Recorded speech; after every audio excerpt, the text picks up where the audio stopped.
The power of friendship is great, but what about the power of a really big axe? A lot of new players have been asking me, Fox, I want to play HOTS, but the only way I can enjoy video games is if I'm hurting other people. Is there a hero for me? You know everyone has access to team chat, but actually, Zul'jin is perfect for you sadists. Not only is he capable of doing extreme damage, but you have every excuse in the book to ignore all aspects of the game outside of fighting. Zul'jin, take a camp. Can't. Got a stack. Zul'jin, soak the waves. Not my problem. Zul'jin, get in the objective.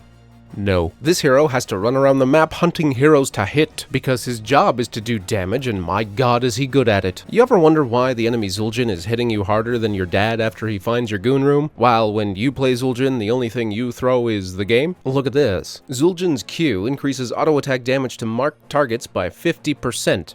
Those of you that can count know that's half an attack's worth of damage. Throw 2 axes and you've actually thrown 3.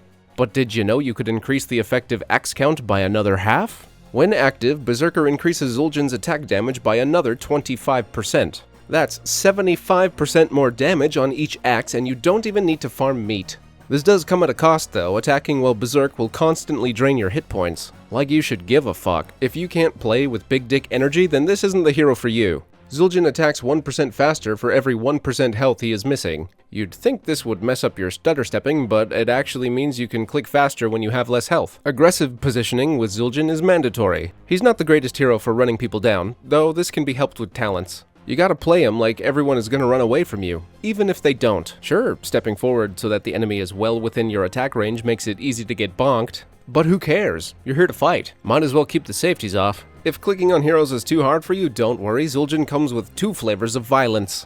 Salty and spicy.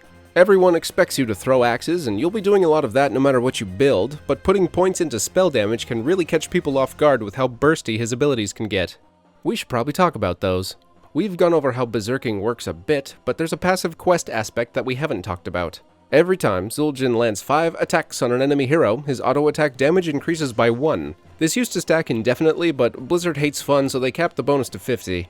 Doesn't matter though, this hero still kicks ass. And to the rich, more will be given. Completing half of this quest increases Zul'jin's attack range, making it easier to finish the second half. Berserking also cannot bring you below 1 HP. Do with that information what you will. Grievous Throw is a fast skill shot that pierces 1 target and increases Zul'jin's auto attack damage to whatever it hits by 50% for the next 3 attacks. That's free damage. Great at making up for lost stacks, and even better if you're good. Building into this ability makes it pierce all targets, has the mark stay on for its full duration, and even increases its damage bonus. Plus ignoring armor and adding percent damage. The downside is all of these talents are wasted if you miss. Don't miss. Twin Cleave is a circle-shaped skill shot that throws 2 axes, slowing whatever they hit by 15% for 2 seconds. The axes always return to the initial cast point, and once the Berserker quest is complete, they will revolve twice. A full rotation takes 1.25 seconds, so when the quest is done, this ability can deny an area for 2.5 seconds. No one wants to take a Beyblade to the face. This ability is quite the range, and getting used to the shape of the skill shot is a lot easier than you think, especially when you pick the dopamine talent at 16. Are you ready for it? With all the damage Zul'jin takes, it only makes sense that his kit comes with a self-heal. Regeneration is a channeled spell that replenishes 30% of Zul'jin's health over 4 seconds. Unlike in World of Warcraft, your enemies can do something about it. Any new instance of damage taken while channeling will interrupt the spell, so if you're already on fire, you're safe to regenerate. Movement commands will also cancel this spell early. The biggest downside to regeneration is its heavy mana cost. Don't be surprised if you find yourself outliving your mana bar. And while you should be looking to get as much value from this ability as possible, you can still use it in a pinch, as you will gain 6% of your health immediately when you press E. Zul'jin is so badass he starts the game with an extra ability. Amani Rage chunks Zul'jin for half his current health on a 30-second cooldown, giving you a head start on headhunting. The lost health will regenerate over the next 10 seconds. Boosting your auto attack speed at the start of a fight can help snowball it in your favor, but don't make it a habit. This isn't a button you should push without thinking. Guillotine is a low cooldown, long range, high damage AoE spell that deals increased damage the more health Zul'jin is missing. Walk in, trade a bunch of damage, and when both players step back to lick their wounds, surprise! This ability pairs extremely well with Amani Rage, as it functions as a free damage button. Because it's so dangerous and has such a low cooldown for an ultimate, on top of people not expecting you to take it, Guillotine provides a ton of extra spice people aren't ready for. The downside is finding out how eager the enemy team is to jump you once they see this ultimate. He doesn't have Tazdingo, get him! Not that you can't punish them regardless. Tazdingo turns Zul'jin into such a threat, simply picking it makes people leave you alone.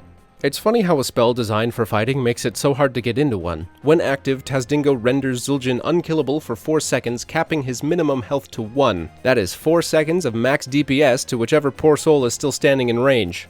Or, that's 4 seconds of crowd control people have to focus on Zul'jin that could be used to disrupt other heroes. Needless to say, this ability is fantastic at forcing trades. Zul'jin gets free damage, eats a mountain of crowd control, or takes someone with him. Just don't be too hasty on the button. Oh, and I guess you can also use it to escape, but you're Zul'jin, why are you running? Given how people play in Quick Match, I'm surprised Zul'jin isn't more popular. Yeah, okay, knowing where to stand and how to manage your health bar have fairly unforgiving learning curves. Maybe people are turned off by how easy it is to get bonked on Zul'jin, but the incentive to fight almost all the time should build up game sense quickly. And once you find where you can stand and be relatively unpunished, then you get to hear the most beautiful sound in the game. Zul'jin is a powerhouse of an assassin that should spend as much of the match as possible trolling for stacks, pressuring the enemy with constant, heavy range DPS, baiting people into fights, using his damage to get more damage. I know numbers only tell half the story, but if you're not topping the charts with Zul'jin, what are you doing? Thanks for watching.